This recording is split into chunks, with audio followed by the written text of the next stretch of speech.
श्री सद्गुरुदेव की विश्वगुरु वशिष्ठ महाराज की प्रकट आत्म राम की जय जय गिरनारी महाराज की जय जय गिरनारी महाराज की जय जय गिरनारी महाराज की श्री सद्गुरुदेव की।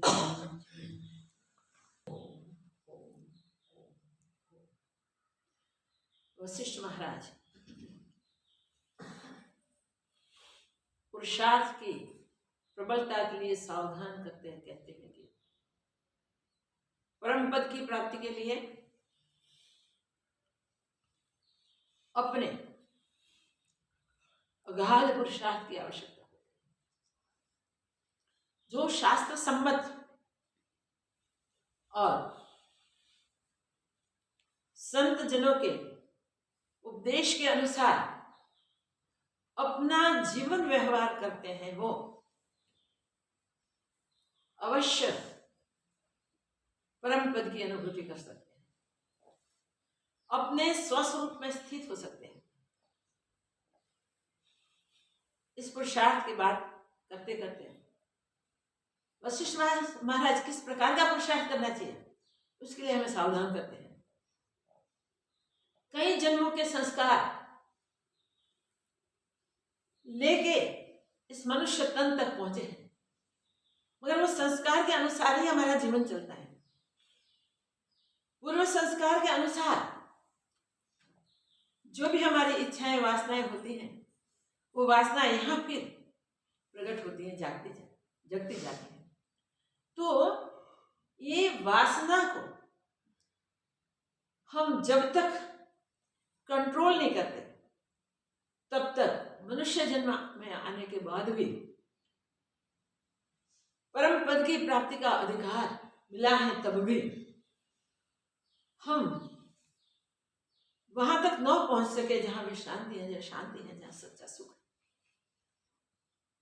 जो सावधान होता है वो वशिष्ठ महाराज में निराश नहीं करते।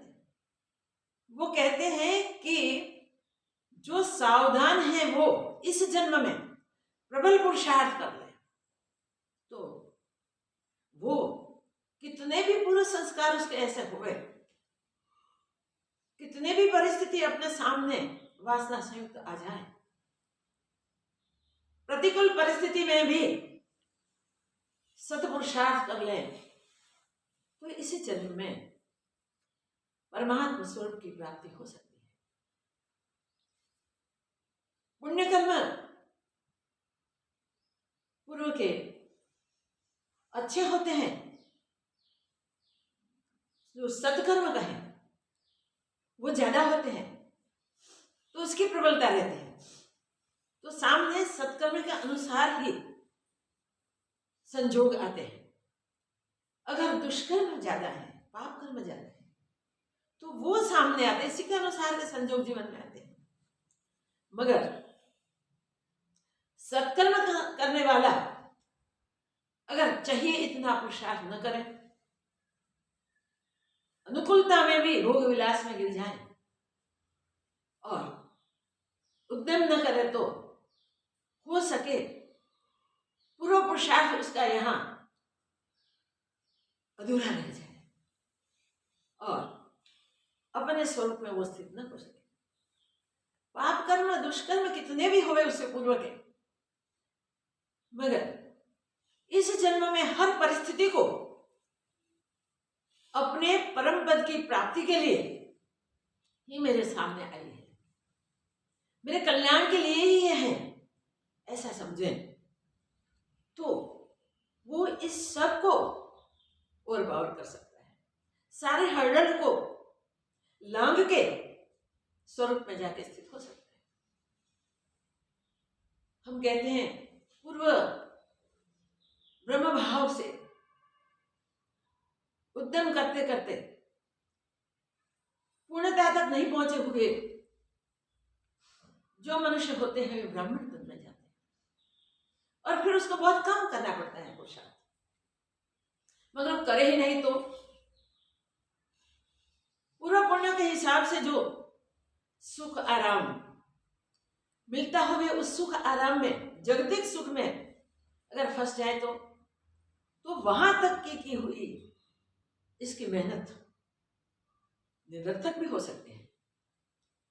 और पापी में पापी मनुष्य भी पूर्व जन्म में उसके पाप कर्म के कारण इसके सामने दुख संकट ये सब आवे, मगर तब समझें कि जो भी मेरे सामने आता है वो मेरे कर्मों का हिसाब है, मैंने ही किए, मगर ये भुगत रहे हैं हम, इससे वो खत्म तो हो रहे हैं। ऐसे करके जीवन के प्रत्येक संजोग में वो सावधान रहता है, तो सावधानी से वो सारे कर्मों को नलिफाई कर देता है और हम शास्त्र सम्मत संतों के अनुसार उद्यम करता है। तो ऐसे जन्म में, मनुष्य जन्म है ना, तो सावधानी से किया हुआ प्रबल पुरुषार्थ उसे स्वरूप की प्राप्ति कराता है। याद रखें, जीवन की प्रत्येक पल हमारी पुरुषार्थ में ही, अभ्यास में ही व्यतीत होनी चाहिए। हम कुछ समय के लिए अभ्यास करें, जब मन भावन परिस्थिति आ जाए तो उसमें बह जाए, कभी परमात्मा की ओर, कभी आत्मचिंतन की ओर और कभी जगत की ओर। ऐसे मंद पुरुषार्थ से स्वरूप की प्राप्ति संभवित नहीं है। जिसने भी परम पुरुषार्थ किया है, घनिष्ठ पुरुषार्थ किया है, दृढ़ पुरुषार्थ किया है, वो ही इसी जन्म में अपने स्वरूप में हमेशा हमेशा के लिए मिल जाते हैं। वासना में बहे जाने वाले वासना से विषयों में गिर के वो मनुष्य तन को खो बैठते हैं, और वासनाओं का त्याग करके, भोगों का त्याग करके, तृष्णा का त्याग करके जो सावधान रहते हैं और एक ही उद्यम अभ्यास उनका रहता है व्यवहार का, शास्त्र सम्मत सत्संग के अनुसार वो चिंतन तो करता ही है। श्रवण, चिंतन, मनन ये करते करते करते जो निधिध्यासन है उसमें बहुत अलर्ट रहता है। सतत जो सुना है उसका मनन चिंतन करके उसी के अनुसार ही अपना जीवन बना ले, अपने व्यवहार को इसी प्रकार ही करे, तो इस व्यवहार के अभ्यास से उसका चित्त निर्मल हो जाता है। निर्मल चित्त में ही आत्मपद की अनुभूति होती है। फिर उसके पास दृष्टि सुधर गई, दृष्टि बदल गई, और जब दृष्टि बदल गई तब कोई भी चीज उसे भिन्न भाषित नहीं होती, उसका द्वैत भ्रम हमेशा हमेशा के लिए मिट जाता है, उसके अद्वैत निश्चय में उसकी दृढ़ता हो जाती है।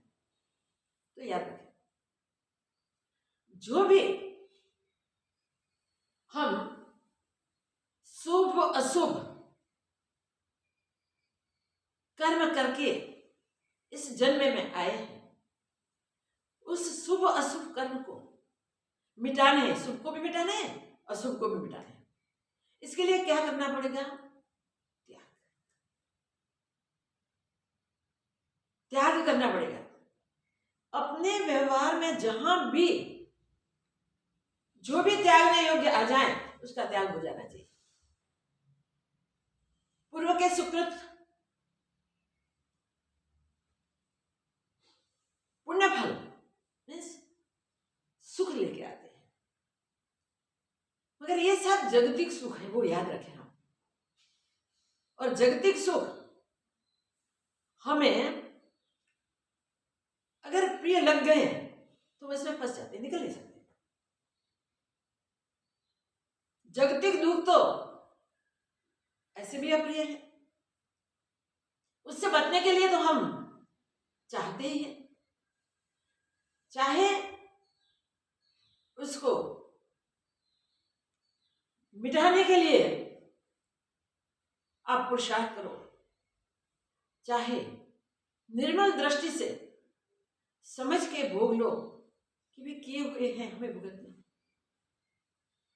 मांग के कोई देव मान लिया है तो उसके पास प्रार्थना करें, इससे बचाओ, इससे छुड़ाओ। कैसे भी करके कुछ पुरुषार्थ किया, भुगत के खत्म किया, वो गया, वो जीवन में फिर आने वाला नहीं है। क्योंकि अब सावधान है, सावधानी से जब अपने कर्म को हमारे किए हुए हैं इसलिए हमें भुगत के खत्म करना चाहिए, ऐसा निश्चय करके खत्म कर देते हैं, वो जरूर प्रगति झड़प से। जिसने अपने सुख साधनों का औरों के लिए त्याग किया, जिसने अहम मम का त्याग किया, देह में मैंपन और सब पदार्थों में, स्नेह संबंधी मित्र परिवार में भेदा, माल मिलकत प्रतिष्ठा आदि में जो मेरापन करके फंस जाते हैं, वो अपने सही पुरुषार्थ में नहीं लग सकते। मगर जो इन सब से परे होकर जीवन को पुरुषार्थ से संभाल लेते हैं, उसका पुरुषार्थ सफल हो जाता है।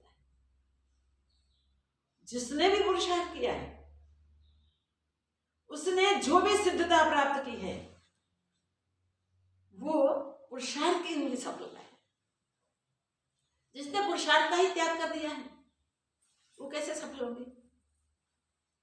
पुरुषार्थ का त्याग नहीं करना है, मैं और मेरेपन में जहां भी हम जुड़े हैं इसका त्याग हो, मोह ममता का त्याग हो जाना चाहिए, अहंकार तो मिट ही जाना चाहिए, साथ साथ काम क्रोध बध मोह मत्सर, ये स्वाभाविक ही अभ्यास करने से चले जाएंगे।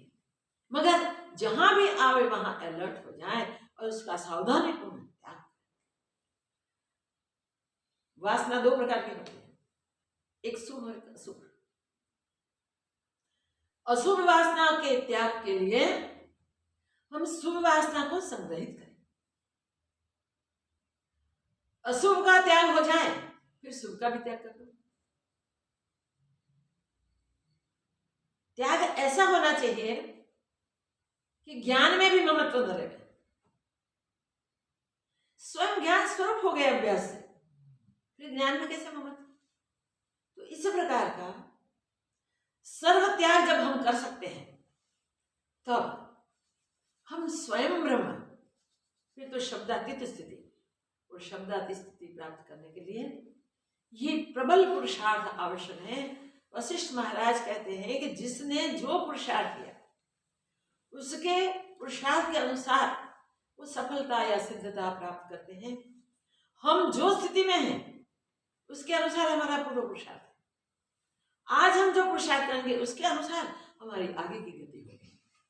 मगर हम ऐसा पुरुषार्थ कर लें जो पुरुषार्थ करने के कारण हमें फिर जन्म मन के चक्र में जाना ही न पड़े, परम विश्रांति परम शांति को प्राप्त कर ले।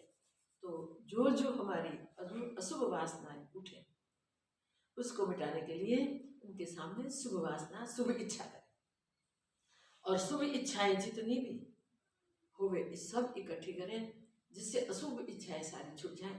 तो अशुभ वासनाएं मिटने से ही शुभ वासना भी ऑटोमेटिक छूटेगी, फिर किसी में भी आसक्ति नहीं रहेगी। तो ये त्याग, और फिर त्याग का भी त्याग, ये मैंने त्याग किया है ऐसा अभिमान भी नहीं होना चाहिए। जब तक त्याग का त्याग नहीं होता तब तक हम अहंकार से बंधे हुए होते हैं। अहंकार की निवृत्ति बिना परम ज्ञान की प्राप्ति नहीं होती है। इस संसार की उत्पत्ति जैसे भी हुई है वो एक पूर्ण ब्रह्म जो अचल, जो निर्मल, नित्य शाश्वत परम है। उसको उसके द्रवता के स्वभाव, चित्त के स्फुरण से, स्वाभाविक से जो चेतनता है ना, ये चेतनता से स्वाभाविक स्फुरण होता है। कई बार सत्संग में आता है स्वाभाविक स्फुरण से संसार उत्पन्न हो गया। तो ये ब्रह्म चैतन्य में स्वाभाविक जो स्पंदन हुआ, स्फुरण हुआ, इससे ही आगे इस समस्त संसार की उत्पत्ति।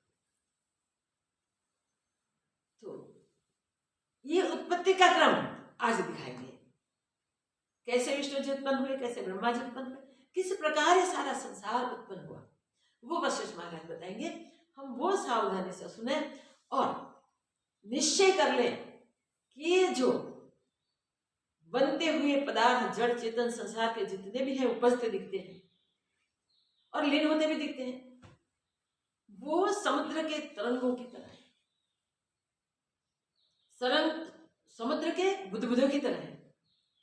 उत्पन्न होते हैं तब भी वो जल ही है, और मिल जाते हैं तब भी वो जल रूपी। उत्पन्न होते हैं तब दिखते हैं, मिल जाते हैं तब दिखते हैं, मगर जल जल ही है, जल के सिवा और कुछ बना नहीं है। इसी प्रकार समस्त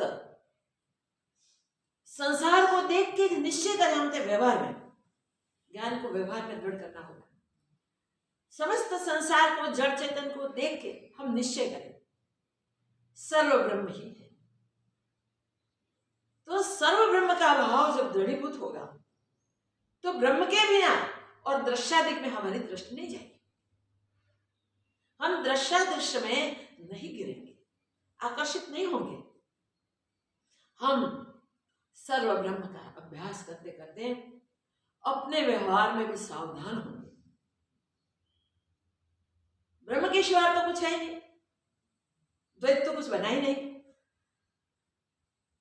जिस प्रकार से हम देख रहे हैं उस प्रकार से वही पूर्ण ब्रह्म परमात्मा ही है। जिनके साथ हम कुछ भी कर रहे हैं, लेना देना, बातचीत करना, जो भी करते हैं, वो सब प्रकार का व्यवहार ब्रह्म के साथ ही हो रहा है।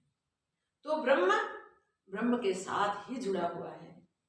ब्रह्म अपने आप में ही है, आपसे भिन्न नहीं है। तो ऐसा दृढ़ निश्चय जब हमारा होगा तब जगत का स्फुरण जैसा भी है वैसा होता रहेगा। तब भी हमको हर हाल में एक ब्रह्म दर्शन होगा, हमारी दृष्टि बदल जाएगी। इसलिए शंकराचार्य ने कहा है, दृष्टि ज्ञानमयी कृत्वा पश्येत ब्रह्मैव जगतः।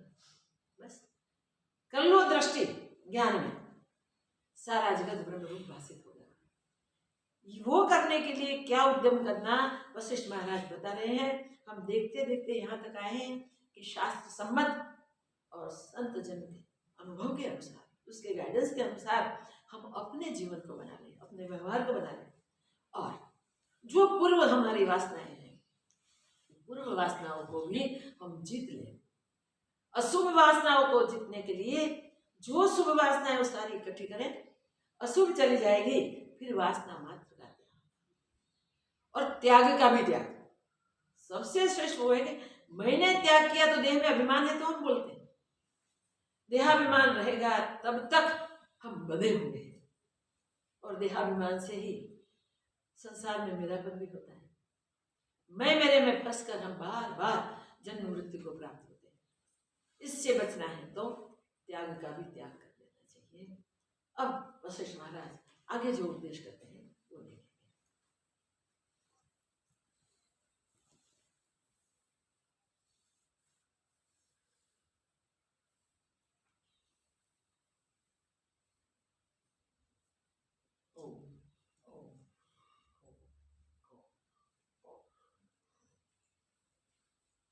प्रथम शम और दम को धारण करो, संपूर्ण संसार की वासना का त्याग करके उदारता से तृप्त रहने का नाम शम है।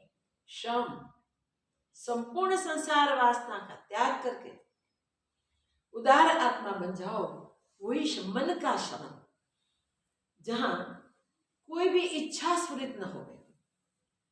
मन अमन हो जाए, मन शांत हो जाए, कल्पना का स्थान मन में मिले ही नहीं।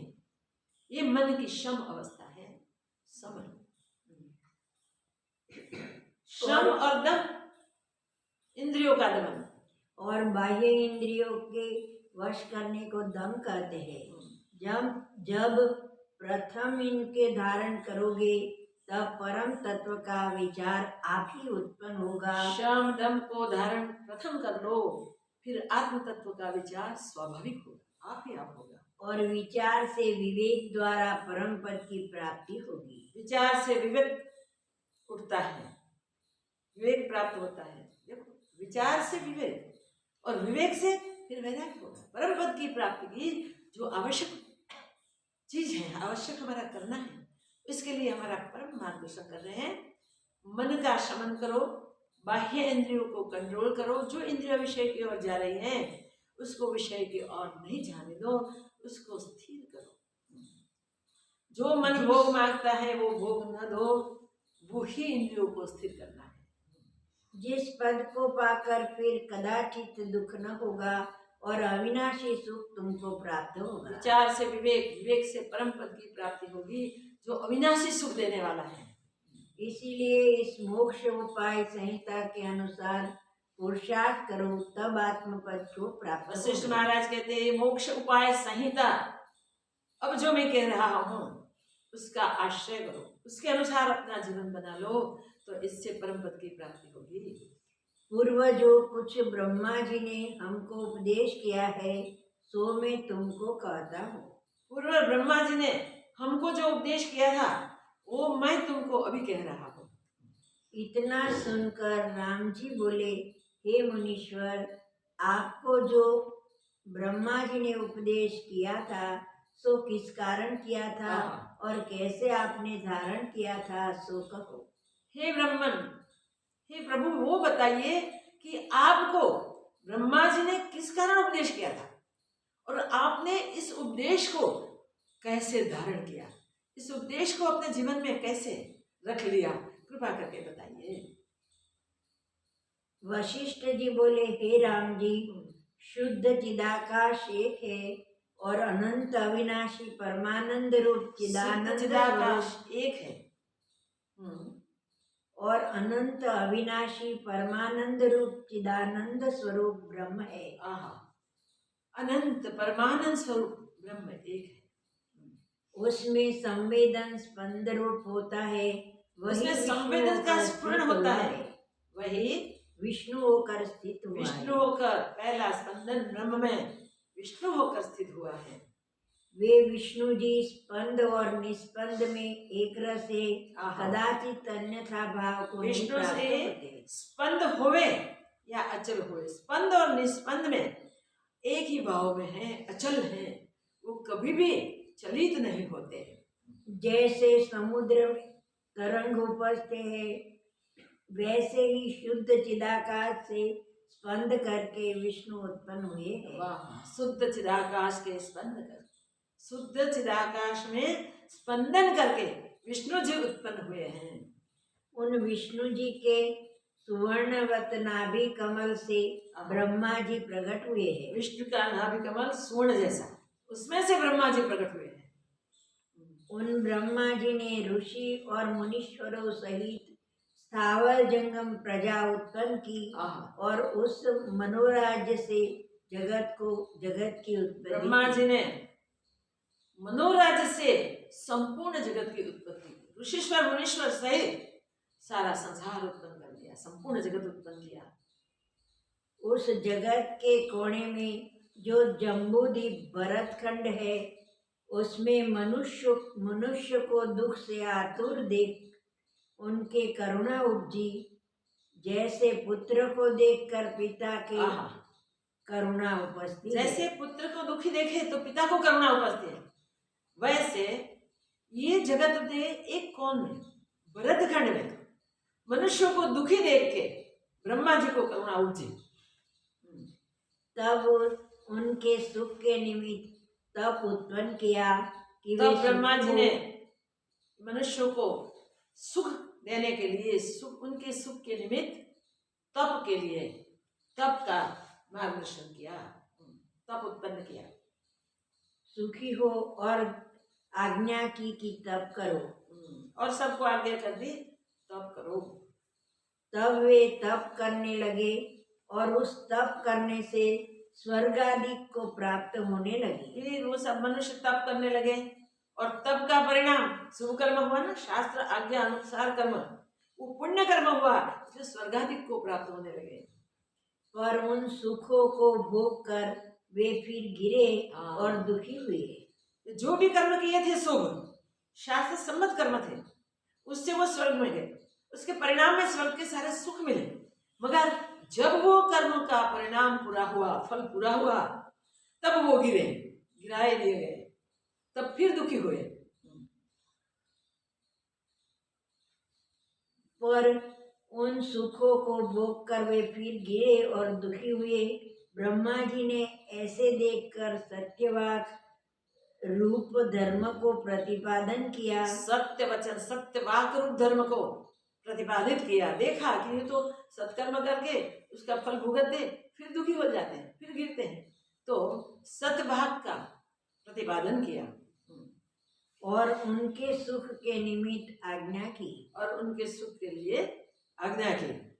उस धर्म के प्रतिपादन से भी लोग को सुख प्राप्त होने लगा और वहां भी कुछ काल सुख भोग कर वो धर्म आचरण से भी लोग सुख पाने लगे, मगर वहां से भी वे गिरे और दुख से दुखी रहे, फिर आतुर हुए दुख से।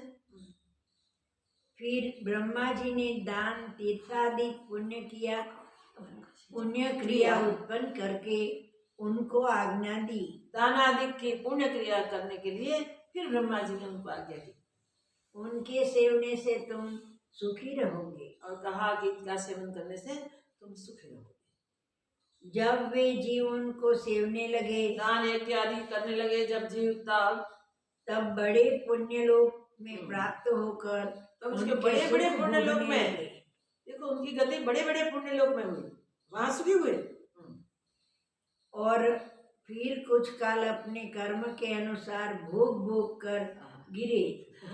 वहां से भी, उच्च लोक से भी अपने पुण्य, बड़े पुण्य थे तो बड़े सुख भोगे, मगर वहां अपने कर्मों के फल ही भुगतने, कहीं भी जाओ हमें अपने कर्मों के फल ही भुगतने होते हैं। वहां उच्च लोक से भी अपने कर्म फल भुगतते फिर गिरे। जब उन्होंने तृष्णा की तो बहुत दुखी हुए और दुख, तो वो विषय तृष्णा में फंसे और बहुत दुखी हुए। जो भोगते हैं उसकी तृष्णा बन जाती है, भी स्मृति में रह जाती है, सताती है, तो और भी दुखी होते हैं और दुख कर आतुर हुए, दुख से आतुर हुए सब।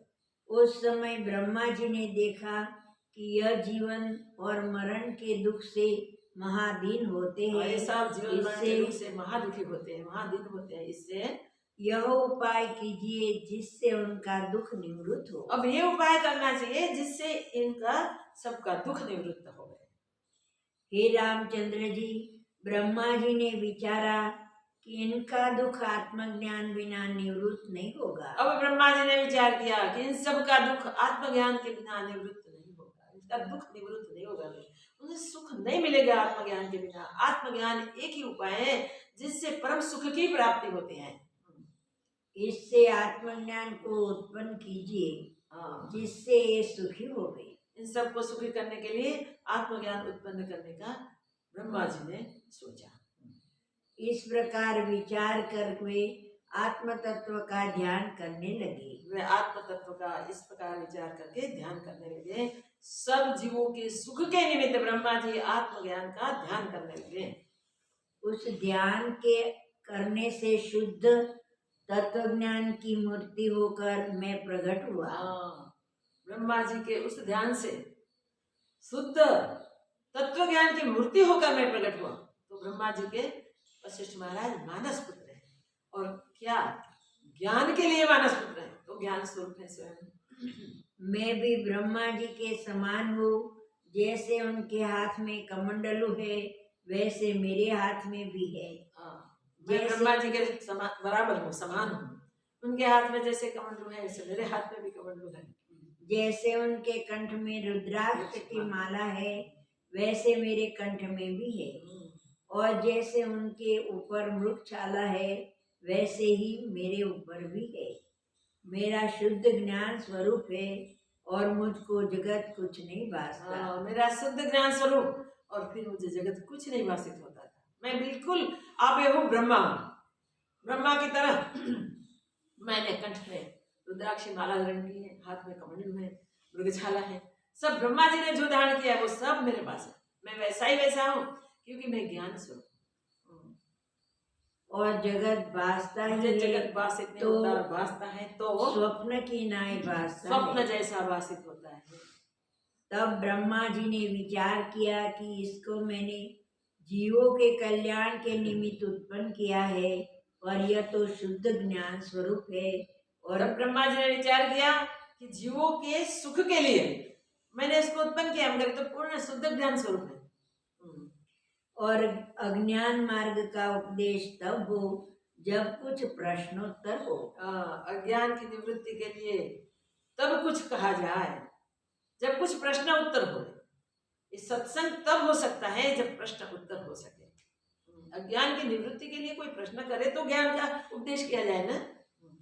और तभी सत्य मिथ्या का विचार होवे।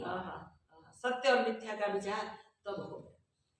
हे राम जी, तब जीवों के कल्याण के निमित्त ब्रह्मा जी ने मुझको गोद में बैठाया। जीवों के कल्याण के लिए निमित्त ब्रह्मा जी ने मुझे उठा के गोद में बैठाया और शीश पर हाथ फेरा। तब तो वे चंद्रमा की किरणों से शीतलता होती है, वैसे ही मैं उससे शीतल हो गया। ब्रह्मा जी ने सिर पे हाथ फिरा, गोद में बिठा के ये हाथ फिराया तो मैं बिल्कुल शीतल हो गया, शांत हो गया। फिर ब्रह्मा जी ने मुझको जैसे हंस को हंस कहे वैसे कहा, हे पुत्र। हंस को हंस जैसे कहे ऐसे मुझसे कहा, हे पुत्र, जीवों के कल्याण के निमित्त अंगीकार करो। तुम एक मुहूर्त पर्यंत अज्ञान को अंगीकार करो। जीवों के कल्याण के लिए एक मुहूर्त तक तुम अज्ञान को अंगीकार करो। जो श्रेष्ठ पुरुष है तो औरों के निमित्त भी, जो श्रेष्ठ पुरुष होते हैं वो औरों के लिए भी करते आए हैं, काम करते आए हैं। जो जरूरी काम हुए और को सुख देने के लिए वो काम श्रेष्ठ पुरुष करते हैं। हमें क्या करना चाहिए वो भी गाइडेंस हमें मिल रहा है इसके साथ। औरों के हित के लिए, औरों के सुख के लिए, औरों की शांति के लिए, औरों के दुख की निवृत्ति के लिए हमें जो करना पड़े वो कार्य हमें करना चाहिए। जैसे चंद्रमा बहुत निर्मल है परंतु श्यामता को अंगीकार किया है, वैसे ही तुम भी एक मुहूर्त अज्ञान को अंगीकार करो। चंद्रमा सुंदर है मगर उसने शांता का अंगीकार किया है, वैसे तुम भी एक मुहूर्त के लिए अज्ञान का अंगीकार करो। हे राम जी, इस प्रकार मुझको कहकर ब्रह्मा जी ने शाप दिया कि तू अज्ञानी होगा। तब ब्रह्मा जी ने मुझे इतना कह के सावधान करके शाप दिया, तुम अज्ञानी होगा। तब मैंने ब्रह्मा जी की आज्ञा मानी और शाप को अंगीकार किया। ज्ञान स्वरूप थे इसलिए जो स्वीकार न करे तो प्रश्न ही नहीं रहता, मगर उन्होंने ब्रह्मा जी की आज्ञा मान ली, शिरोमान्य की और अज्ञान को अंगीकार किया। और मेरा जो शुद्ध आत्म तत्व अपना आपा था सो अन्य की नाई हो गया। अन्य की नाई हो गया। मेरा शुद्ध अपना आपा था, आत्म स्वरूप जो था वो अन्य की नाई दूसरों का हो वैसा हो गया। मेरी स्वभाव सत्ता मुझको विस्मरण हो गई। मेरी स्वभाव सत्ता मैं भूल गया, विस्मरण हो गई। और मेरा मन झाग आया और मन उठा। तब भाव अभाव रूप जगत मुझको भासने लगा। तब मुझे भाव अभाव रूप जगत दिखने लगा और अपने को मैं वशिष्ठ और ब्रह्मा जी का पुत्र जानने लगा। और मैं मुझको वशिष्ठ और ब्रह्मा जी का पुत्र समझने लगा। और नाना प्रकार के पदार्थ सहित जगत जानकर उनकी ओर चंचल होने लगा। नाना प्रकार के पदार्थ सहित जगत को जान के जगत की ओर में आकर्षित होने लगा, चंचल होने लगा। फिर मैंने संसार जाल को दुख रूप जानकर ब्रह्मा जी से पूछा, हे भगवान, फिर मैंने संसार जाल को दुख रूप जानकर ब्रह्मा जी को पूछा, हे भगवान, यह संसार कैसे उत्पन्न हुआ, इस संसार उत्पन्न कैसे हुआ और कैसे लीन होता है, और कैसे संसार लीन होता है। उत्पन्न कैसे हुआ और लीन कैसे, उत्पत्ति और लीन एक साथ पूछे हैं। संसार की उत्पत्ति जैसे भी हुई है वैसा बिल्कुल मुझे बताओ, और फिर उसको कैसे लीन किया जाए वो भी बताओ। हे राम जी, जब मैंने इस प्रकार पिता ब्रह्मा जी से प्रश्न किया तो उन्होंने भली प्रकार मुझको उपदेश किया। बस सुनकर ब्रह्मा जी ने मुझे भली प्रकार उपदेश किया कि इससे उससे मेरा अज्ञान नष्ट हो गया। बस इस उपदेश से मेरा अज्ञान निवृत्त हो गया। जैसे सूर्य के उदय होने से तप निवृत्त हो जाते हैं और जैसे आदर्श को मार्जन करने से हो जाता है जब सूर्योदय होता है तब, तैसे ज्ञान के मार्जन करने से थोड़ा ही उपदेश ज्ञान का करने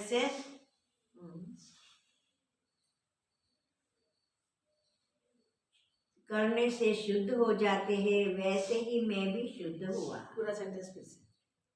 जैसे सूर्य के उदय होने से तम निवृत्त हो जाता है और जैसे आदर्श को मार्जन करने से शुद्ध हो जाते हैं, वैसे ही मैं भी शुद्ध हुआ। सूर्य उदित होते जैसे तम अंधकार निवृत्त हो जाता है, जैसे आदर्श को मलिनता कुछ लगी है उसको साफ करने से वो स्वच्छ हो जाता है, वैसे ही मैं शुद्ध अज्ञान रहित हो गया। हे राम जी, उस उपदेश से मैं ब्रह्मा जी से भी अधिक हो गया। इस उपदेश से मैं ब्रह्मा जी से भी अधिक हो गया, खुद ब्रह्म हो गया। उस समय मुझको परमेष्टि ब्रह्मा जी ने आज्ञा की कि हे पुत्र, जम्बूद्वीप भरतखंड में तुमको अष्ट प्रजापति का अधिकार है। वहां जाकर अष्टपति प्रजापति का अधिकार तुमको देते हैं, वहां जाकर जीवों को उपदेश करो। वहां के जीवों को उपदेश करो ज्ञान का। जिसको संसार के सुख की इच्छा हो उसको कर्म मार्ग का उपदेश करना, जिसको संसार सुख की इच्छा है उसको कर्म मार्ग का उपदेश करना। कर्म कैसा होना चाहिए, कितना शुद्ध होना चाहिए, किस प्रकार का होना चाहिए, वो उपदेश करो, जिससे वे स्वर्गाधिक सुख भोगे और वो लोग स्वर्गाधिक सुख भोगेंगे। और जो संसार से विरक्त हो और आत्मपद की इच्छा रखता हो उसको ज्ञान उपदेश करना। और जो संसार से विरक्त हुए हैं और आत्मपद की इच्छा करते हैं उसे ज्ञानोपदेश करो। हे राम जी, इस प्रकार मेरा उपदेश और उत्पत्ति हुई, इस प्रकार मेरी उत्पत्ति हुई, इस प्रकार मुझे उपदेश भी आना हुआ और इस प्रकार मेरा यहाँ आना हुआ। इतना सुन श्री राम जी बोले, हे भगवान, उस ज्ञान की उत्पत्ति से अनंत जीवों की शुद्धि कैसे हुई, सो कृपा करके। हे भगवान, इस ज्ञान की उत्पत्ति से अनंत जीवों की शुद्धि कैसे हुई, अनंतों का कल्याण कैसे हुआ, कृपा करके कहिए। वशिष्ठ जी बोले, हे राम जी, जो शुद्ध आत्म तत्व है उसका स्वभाव रूप संवेदन स्फुरित है। शुद्ध आत्म तत्व स्वाभाविक रूप स्पंदन स्फुरित है, स्वाभाविक ही स्फुरण है। वह ब्रह्म बार बार ये बात आती है कि स्वाभाविक स्फुरण कैसे हुआ, तो ये समझे जैसे जल में द्रवता तो तरंग उठे ही उठे, वैसे ही स्वाभाविक में जो चेतनता, इससे ही इस संसार के सारे दृश्य उत्पन्न हुए। इसमें पहला स्पंदन वो ब्रह्मा जी हुए हैं, वह ब्रह्म रूप होकर स्थित हुए हैं। वो ब्रह्म रूप होकर स्थित हुए, जो स्पंदन हुआ वो ब्रह्म रूप होकर स्थित हुआ है। उन्होंने संपूर्ण जगत को उत्पन्न करके तीनों काल उत्पन्न किए। उन्होंने संपूर्ण जगत को उत्पन्न किया, पहले तीनों काल उत्पन्न किए, उत्पन्न हुए। तब से जो पीछे का है, हम यहाँ खड़े हैं, हमारे पीछे जो है वो गया, आगे आएगा वो भविष्य होगा। अब जी रहे वर्तमान, भूतकाल, वर्तमान और भविष्य काल, वो काल उत्पन्न किया। जैसे समुद्र अपनी द्रव्यता से तरंग रूप होता है, वैसे ही ब्रह्मा जी हुए हैं। ब्रह्मा जी जैसे समुद्र अपनी तरंगता से स्पंदन रूप तरंग रूप होते हैं, वैसे ही ब्रह्मा जी ब्रह्म चैतन्य में तरंग रूप उत्पन्न हुए हैं। चिदाकाश में देखिए कैसे सृष्टि उत्पन्न हुई, वो पूरा क्रम बता रहे हैं हमें। जब कुछ काल व्यतीत हुआ तो कलयुग आया, उससे जीवों की बुद्धि मलिन हो गई। कुछ काल गया तब कलयुग आया, कलयुग से सब जीवों की बुद्धि मलिन हो गई है। आज हम देख रहे हैं कलयुग का प्रारंभ हो चुका है, हो गई, और पाप में विचर और कर लोग पाप में विचर कर शास्त्र वेद की आज्ञा उल्लंघन करने लगे। शास्त्र और वेदों की आज्ञा का उल्लंघन करने लगे।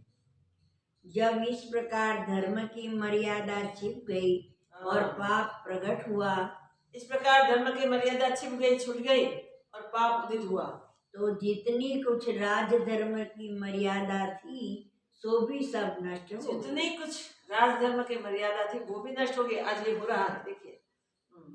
और अपनी इच्छा के अनुसार जीव विचर कर कष्ट पाने लगे। और अपनी इच्छा के अनुसार जीव विचरते हैं और कष्ट पाने लगे। उनको देखकर ब्रह्मा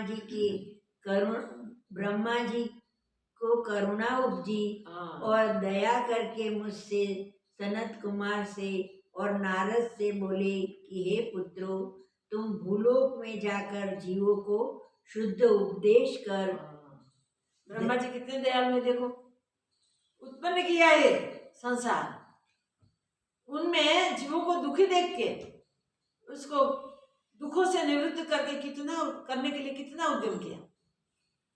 जो भी बताया उससे तो जीव सुख पाते रहे, स्वर्गादि और ऊर्ध्वलोक को पाके वहां के सुख भुगत के वो अपने किए कर्म को खत्म करके नीचे गिरे। उसके बाद ज्ञानोपदेश करने से ही ये दुख निवृत्ति होगी, ऐसा सोच के उन्होंने ज्ञान के लिए ध्यान किया, और उनके ध्यान से जो प्रकट हुए वो वशिष्ठ महाराज, मानस पुत्र। तो वशिष्ठ महाराज ज्ञान रूप थे, पूर्ण ज्ञान की मूर्ति थे। उनको अपनी गोद में बैठा कर उसके सिर पे हाथ फिरा के कहते हैं कि बेटा, इस सब के कल्याण के लिए तुम एक मुहूर्त के लिए अज्ञान को अंगीकार करो, और शाप दे दिया, अज्ञानी हो जाए। वशिष्ठ महाराज ने अज्ञान को अंगीकार किया, स्वीकार किया। तब ब्रह्मा जी सच बोध दे सकते हैं जीवों के कल्याण के लिए, और प्रश्न से उत्तर देने के लिए संसार कैसे उत्पन्न हुआ और संसार कैसे शांत होता है। राम जी सुनने के बैठे, इसे राम जी ने किया। वशिष्ठ महाराज को राम जी ने एक प्रश्न किया है। देखो हुआ तो वहां से, ब्रह्मा और वशिष्ठ का संवाद राम जी को सुना रहे, इसलिए राम जी को प्रश्न करने का चांस मिला है। राम जी ने प्रश्न किया है, उसका उत्तर जगत की उत्पत्ति कैसे हुई हमने देखी, और ब्रह्मा जी की करुणा कैसी रही, जीवों के दुखों की निवृत्ति के लिए कैसे ज्ञान उपजाया, और ज्ञान में व्यवहार हुए, जगत के झूठे व्यवहार को वो छोड़ सके, उसके मार्गदर्शन के लिए ब्रह्मा जी कहते हैं तुम भूलोक में जाकर जीवों को शुद्ध उपदेश कर धर्म की मर्यादा स्थापन करो। धर्म की मर्यादा स्थापन करो, बहुत जरूरत है धर्म संस्थापना था। भगवान कहते संभवामि युगे युगे में आता। तो ब्रह्मा जी को आज्ञा हुई कि जीवों को शुद्ध ज्ञान देने के लिए जाओ भूलोक में। जिस जीवों को भोगों की इच्छा हो उसको कर्म कांड और जप तप स्नान संध्या यज्ञादि का उपदेश करना, और जो संसार से विरक्त हुए हो और मुमुक्षु हो और जिन्हें परम पद पाने की इच्छा हो उनको ब्रह्म विद्या का उपदेश करना। संसार की इच्छा जिसको, भोगों की इच्छा है उसको सत्कर्म जो शास्त्र विहित कर्म है उसकी आज्ञा करना, ऐसे कर्म तुम करना। और जो विरक्त हो गए, जिसने पुरुषार्थ करके विचार करके विवेक जगाया है और वैराग्य को उठाया है, वैराग्यपूर्ण जो जीव हैं सिर्फ आत्मज्ञान की इच्छा रखते हैं, उनको ज्ञान का उपदेश करना। तो ज्ञान का उपदेश का अधिकारत्व तब हमें मिलता है जब हम विचार पूर्वक विवेक जगाते हैं सत्य असत्य के बीच, और सत्य की प्राप्ति के लिए हम जब उत्सुक बनते हैं, ये झूठे संसार से परम वैरागी हो जाते हैं, तब हमें ज्ञान उपाय प्राप्त होता है।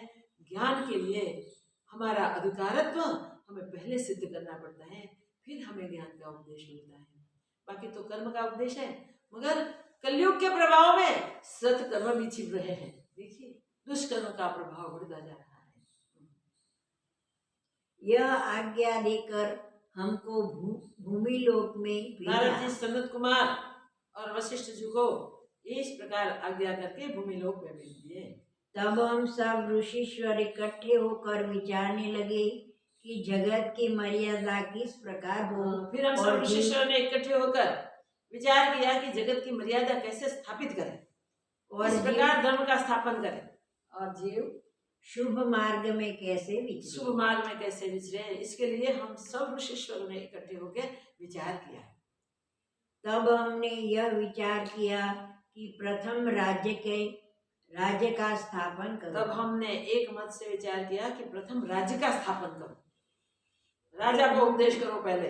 आज्ञा अनुसार जीव विचरे, और उस राजा की आज्ञा के अनुसार सब जीव विचरे, सब जीव व्यवहार करें।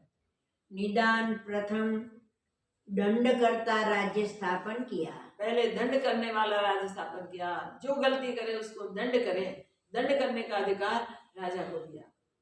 जिन राज्यों के बड़े वीर्यवान, तेजवान और उदार आत्मा थे, जिस राज्य के राजा बड़े वीर्यवान, बड़े तेजवान, बड़े उदार आत्मा, ये राजाओं में से जो बड़े उदार, वीर्यवान, तेजवान राजा हुए, उनको भी हमने आत्मविद्या का उपदेश किया। उनको प्रथम आत्मविद्या का उपदेश हमने किया, जिससे वे परम पद को प्राप्त हुए और परमानंद रूप अविनाशी पद ब्रह्म विद्या के उपदेश से, परमानंद देने वाले ब्रह्म विद्या के उपदेश से वो आत्मपद प्राप्त हुआ।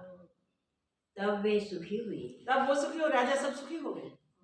इसी कारण ब्रह्म विद्या का नाम राज विद्या है। इसलिए ब्रह्म विद्या को राज विद्या भी कहते हैं, राज विद्या है।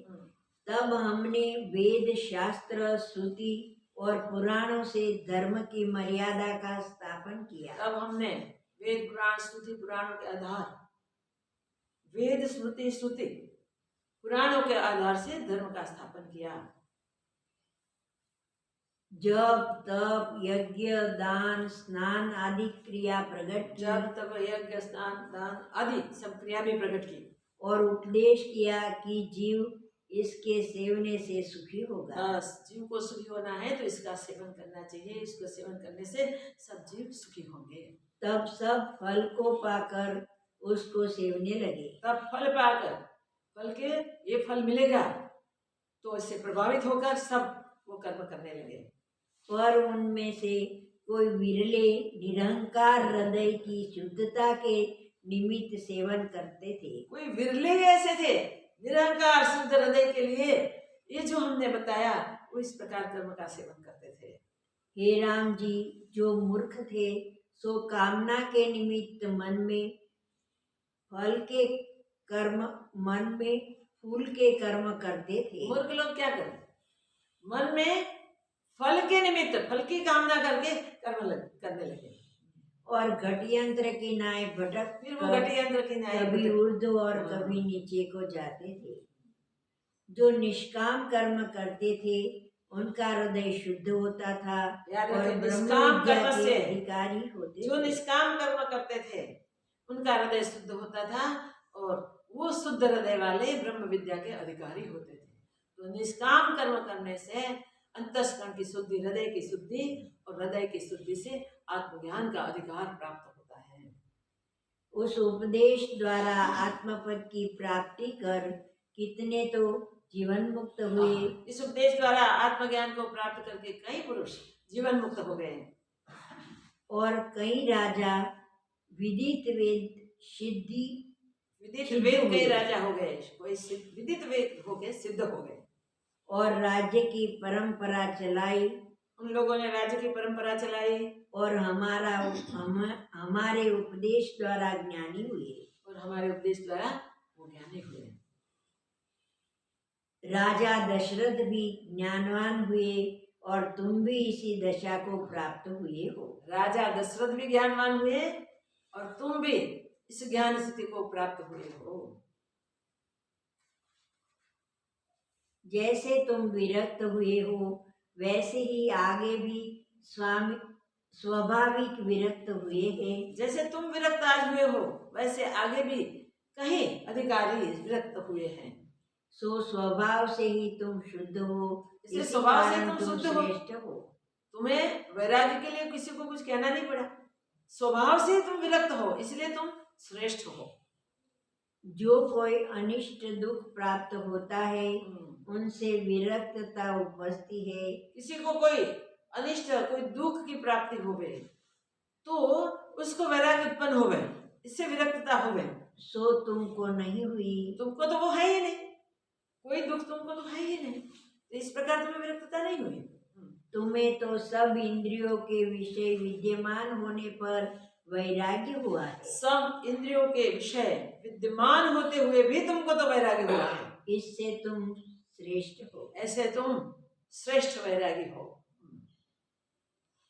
हे राम जी, मसान आदि कष्ट के स्थानों को देख के तो सबको वैराग्य उपजती है। स्मशान आदि स्थानों को कोई देखते हैं तो जितने देखते हैं सबको वैराग्य होता है कि कुछ नहीं, ऐसे मर जाना ही है, कुछ नहीं इसमें सार मर जाना है एक दिन, ऐसा सबको हो जाता है, मगर स्मशान का वैराग्य होता है।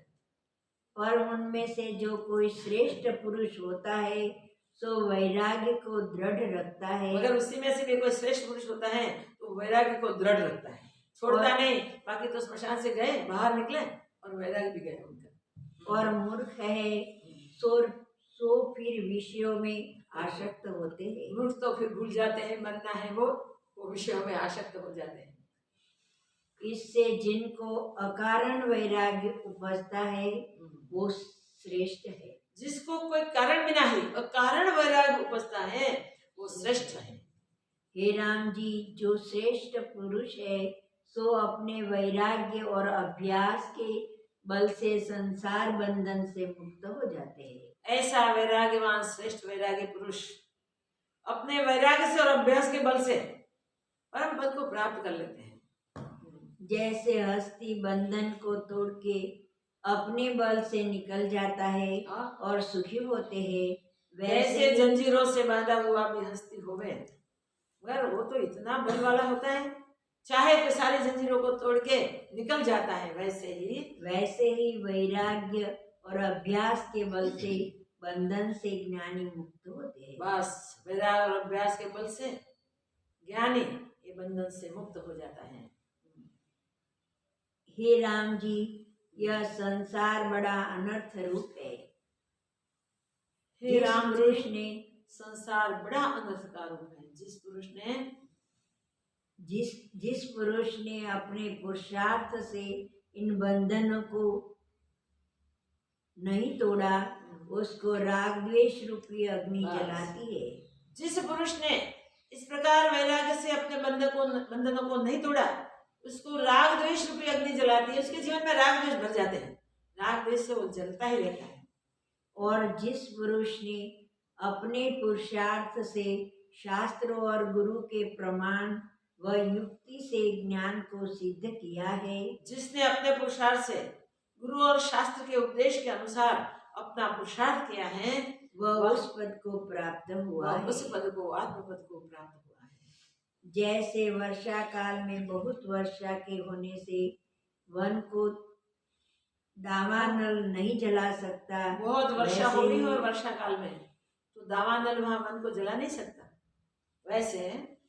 वैसे ही ज्ञानी को आध्यात्मिक आधिदेविक और आदि भौतिक ताप कष्ट नहीं दे सकते। आधिदेविक आदि भौतिक और आध्यात्मिक वो कोई उसे कष्ट नहीं दे सकते ज्ञानी को।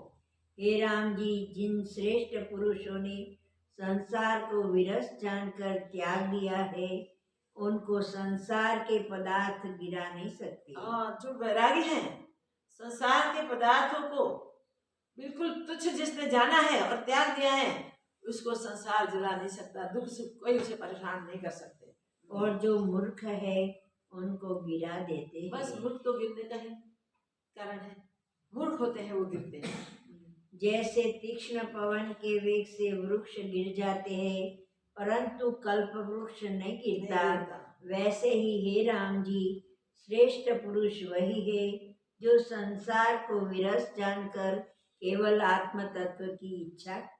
जैसे कैसा भी तीक्ष्ण पवन होवे तो भी कल्प वृक्ष को वो नहीं गिरा सकता, बाकी सब गिर जाते हैं। वैसे जो विरक्त है पूर्ण, उसको आत्म तत्व की इच्छा करके बस उसको एक आत्म तत्व की इच्छा होती है और संसार से परम वैराग्य होता है। उसको संसार के कोई भोग कोई विषय आकर्षित नहीं कर सकता। आत्मपरायण हो रहता है, वो आत्मपरायण होके रहता है। उसी को ब्रह्म विद्या का अधिकार है और उसी को वही ही ब्रह्म उत्तम विद्या का पुरुष है। अधिकार है, वही उत्तम पुरुष है जिसको परम वैराग्य है। जगत के कोई भी पदार्थ जिसको आकर्षित नहीं कर सकते, उसको ही आत्मबोध का अधिकार है। हे राम जी तुम भी वैसे हो, हे राम वैसे जी, ही उज्जवल पात्र हो। तुम भी ऐसे ही उज्जवल वैरागी हो, उज्जवल पात्र हो ज्ञान के। जैसे कोमल पृथ्वी में बीज बोते हैं वैसे ही तुमको मैं उपदेश करता हूँ। जैसे कोमल पृथ्वी में बीज बोया जाता है, ऐसे तुम कोमल हृदय वाले शुद्ध हृदय वाले हो, तुमको मैं उपदेश करता हूँ। वो उपदेश कल सुनेंगे। ओम पूर्णमदः पूर्णमिदं पूर्णात् पूर्णमुदच्यते पूर्णस्य पूर्णमादाय पूर्णमेवावशिष्यते। ओम शांति शांति शांति। श्री सद्गुरुदेव की जय।